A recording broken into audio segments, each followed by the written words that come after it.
नमस्कार, स्वागत छ तपाईँलाई यस च्यानल नेपाली कथामा। आज भने बुढी बाख्री भन्ने शीर्षकको काठमाडौँ उपत्यकामा प्रचलित एउटा कथा लिएर आएको छु, लोककथा लिएर आएको छु, जसलाई लेख्नु भएको छ, सङ्कलन गर्नुभएको छ करुणाकर वैद्यले र यो विश्व लोककथा सङ्ग्रहबाट सावार गरिएको हो।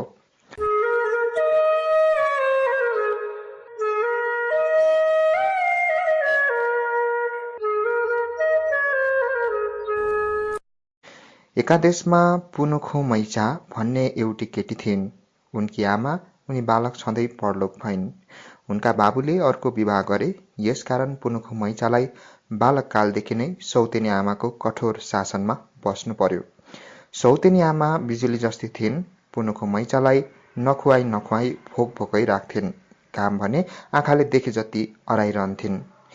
बाबुले पनि कान्छी स्वास्नीको कुरा सुनेर पुनुखो मैचालाई अलिकति माया र विचार गरेनन्। उल्टै उनी छोरीलाई चाहिने नचाहिने कुरामा गाली गरिरहन्थे।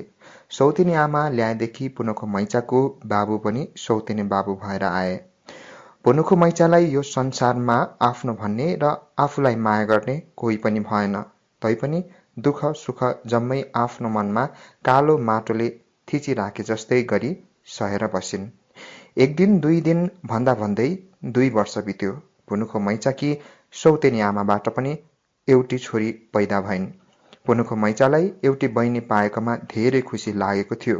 तर सौतेनी आमाले आफ्नी छोरी जन्मेदेखि उनलाई पहिले भन्दा पनि दुःख दिन लागिन्। अब पुनुखो मैचालाई कोही टेरपुच्छर गर्दैनथे। यस्तै रीतले वर्षौं बित्यो। सौतेनी आमाकी छोरी पनि ठूली भएर आइन्। अनि त सौतेनी आमाले तिनलाई चोकरको रोटी बाहेक अरू केही खान दिएनन्। आफ्नी छोरीलाई भने दूध, घिउ र मिठो मिठो खुवाउँथिन्। पुनुखो मैचाको दुःख पशु भए पनि तिनै कहाँ पालिराखेको धोचोलेचा बुढी बाख्रीलाई थाहा थियो। पुनुखो मैचालाई देखेर उसलाई धेरै माया लाग्यो। आफूले गरेर हुने भएमा उनका लागि ज्यान छाड्नु परे तापनि बुढी बाख्री हिचकिचाउँदैनथे। तर त्यस घरमा बसेर तिनलाई केही गर्न हुँदैन भन्ने बाख्रीलाई थाहा थियो।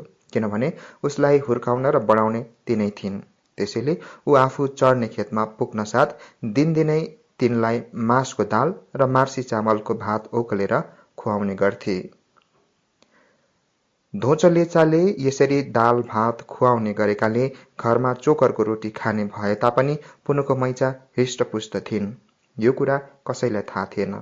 एक दिन पुनुखो मैचा धोचलेचालाई चराउन गएको बेलामा सौतेनी आमाकी छोरी पनि सँगसँगै गइन्। खेतमा पुग्न साथ उसले सधैँ जस्तै दाल भात ओकलेर पुनुखो मैचालाई दिइन्। पुनुखो मैचाले त्यो खाएको बेलामा सौतेनी आमाकी छोरीले देखिन् अनि तिनले ए दिदी तिमी के खाएको?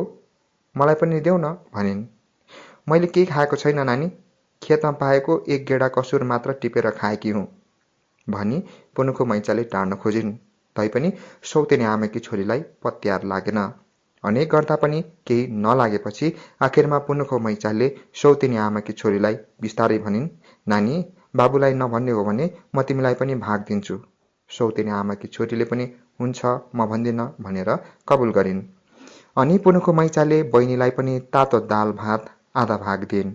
उनी दाल भात कपाकप खाएर पनि नङको बीचमा एक गेडा दाल र एक सिता भात राखेर घर गइन्।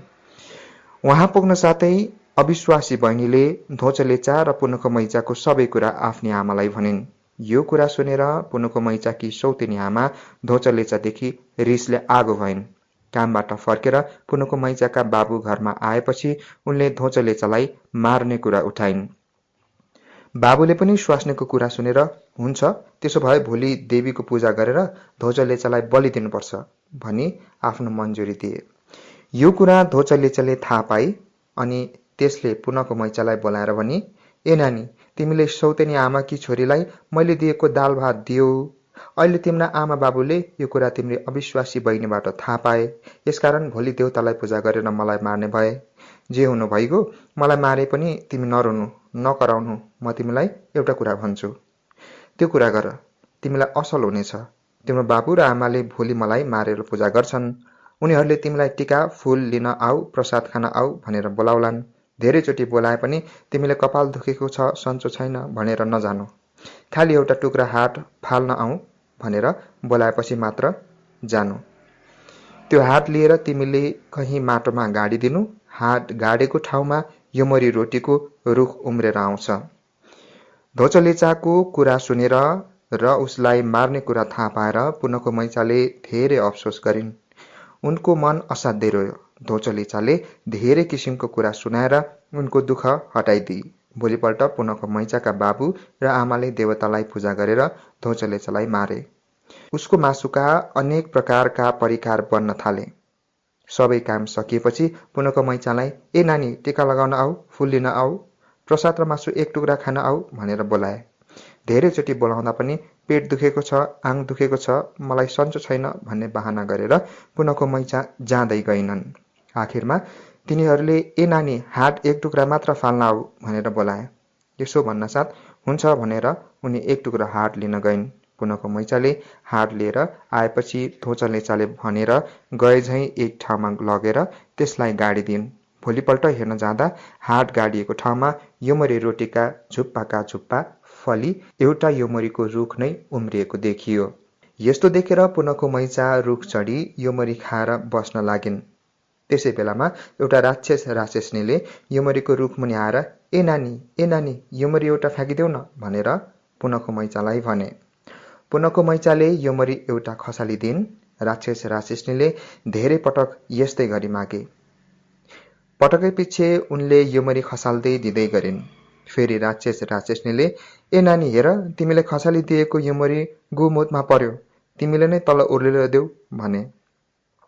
तिनीहरूले भने जस्तै पुनको मैचाले रुखबाट तल आएर योमरी दिन मात्र के आँटेकी थिइन्, राक्षस राक्षसनीले सुटुक्क तिनलाई उचालेर आफ्नो घरमा लगे। घरमा पुगेपछि राक्षस राक्षसनीले तिनलाई ए नानी तिमी यहाँ बसेर 12को रोटी पकाइराख, हामीहरू नुहाएर आउँछौँ भनी काम अराएर आफूहरू छुरा तिखार्न गए। यो कुरा पुनको मैचालाई थाहा थिएन। राक्षस राक्षसनीको घरमा तिनी 12को रोटी पकाएर बसिरहिन्। त्यसै बेलामा पालबाट एउटा मुसो निस्केर चिची गराउँदै भन्यो, एक कुरा भनौँ, 12को रोटी पनि खाउँ। कतिचोटि तिनले धपाउँदा पनि त्यो मुसो गएन अनि तिनले 12को रोटी फ्याँकिदिन्। 12को रोटी एउटा पाउने बित्तिकै मुसो दुलोभित्र पस्यो। केही छिनपछि पहिले जस्तै दुलोबाट निस्केर त्यो स्वर मचाउन लाग्यो। फेरि 12को रोटी खाइसकेपछि मुसोले पुनको मैचालाई राक्षस राक्षसनीको सबै कुरा सुनायो। ए नानी तिमी यहाँ नबस, यस बखत राक्षस राक्षसनी फर्केर आएका छैनन्, भागेर जाऊ, राक्षस राक्षसनीहरू तिमीलाई मार्न छुरा तिखार्न गएका छन्। त्यसैले तिनीहरू नफर्कदैमा तिनीहरूको हिरा मोती ज्वारत पन्ना भरिपूर्ण भएको कोठामा हेरेर आफूले बोकेर लैजाने सक्नेसम्म धन सम्पत्ति लैजाऊ। जाने बेलामा तिमी भर्याङका हरेक सिँढीमा थुक हाली त्यसमा एक एक टुक्रा गोल राखेर ढोकामा आग्लो लगाएर जानु। पुनको मैचाले मुसाको कुरा सुनिन् अनि त्यसले भने जस्तै उनी राक्षस राक्षसनीको कोठा हेर्न गइन्। त्यहाँ आफूले बोक्न सकेसम्म र सम्हाल्न सकेसम्म सुन, चाँदी, हिरा, मोती आदि लिई सबै काम पूरा गरेर उनले घरतिरको बाटो तताइन्। राक्षस राक्षसनीहरू छुरा तिखारेर घरमा फर्के। ढोका घचघच्याएर ए नानी भनेर बोलाए। पुनको मैचाले थुकेको थुक र उनले राखेको गोलले हँ मात्र भनी बोल्यो, तर कोही पनि ढोका खोल्न आएन। आखिरमा राक्षस राक्षसनीले ढोका फोरेर घरभित्र गई तलामाथि कोठा कोठा सबै ठाउँमा हेर्दा पुनको मैचा देखिनन्। ती दुवै चिल्ल परे अनि त्यस केटीले हामी दुवैको आँखामा छारो हालेर भागी छ देखली भन्दै तिनीहरू मौका हेर्न थाले।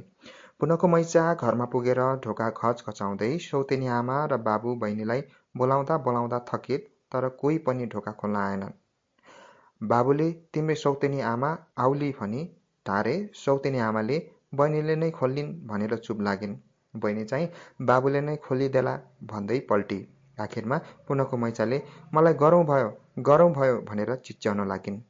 यसो भनेको सुनेर ए पुनको मैचालाई किन गरौँ भयो, के बोकेर ल्याएकी छ भन्दै सौतेनी आमा हतार हतार ढोका खोल्न आइन् अनि पुनको मैचालाई तिनले माथि लगिन्।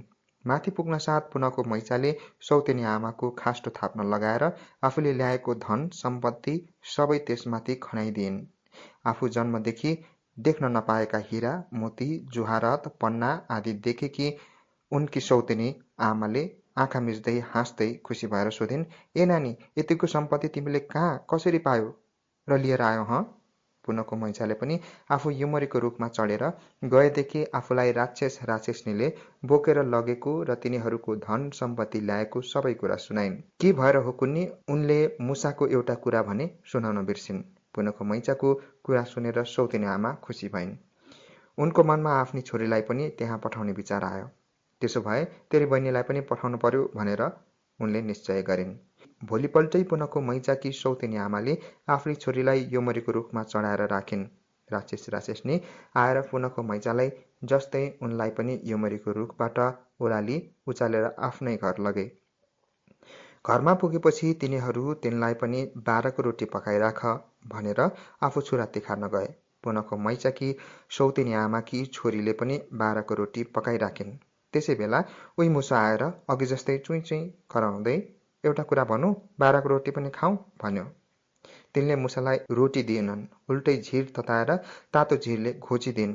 मुसो भागेर आफ्नो तुलोमा पस्यो र उसले तिनलाई कुरा सुनाउन पाएन। बेलुका भयो, राक्षस राक्षसनी फर्केर आए। बेलुकाको भात खाइसकेपछि ती केटीलाई बीचमा राखेर दुवै दायाँ बायाँ सुते। एकातिर राक्षसले र अर्कातिर राक्षसनीले उनको शरीरको मासु चौटा गरी छुराले काटेर खाए। ऐया बाबा ऐया भनेर उनी कराउँदा, आऊ बाबा आऊ, बाजेले चिमुट्यो क्यार भनेर राक्षसनी अङ्कमाल गर्थ्यो। त्यसै गरेर काखमा राखेर राक्षस मासु काटेर खान्थ्यो। यसरी तिनीहरूले पुनःको मैचाकी सौतेनी आमाकी छोरीको मासु काट्दै खाँदै गरेर हड्डी मात्र बाँकी छोडिदिए। अनि त्यो बाँकी रहेको कङ्काललाई पुनःको मैचाको घर बाहिरको टुनालको काठमा झुन्ड्याइदिए।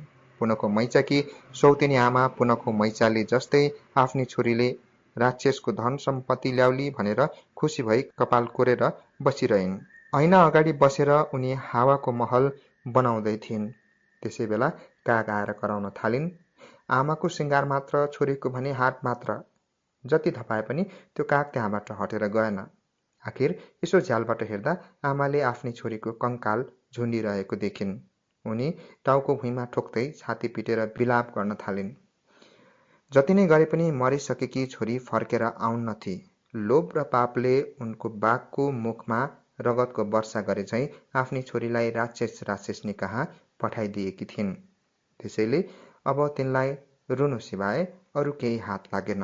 उनको बाँकी जिन्दगी पछुताउमै बितिरह्यो। आजको कथा लोककथा कस्तो लाग्यो? यो कथा काठमाडौँ उपत्यकामा प्रचलित रहेको छ र विशेष गरी नेवारी समुदायमा यो कथा प्रचलित रहेको छ।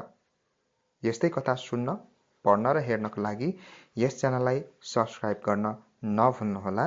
आजलाई भने म कथावाचक जमिन राईलाई बिदा दिनुहोस्। नमस्कार।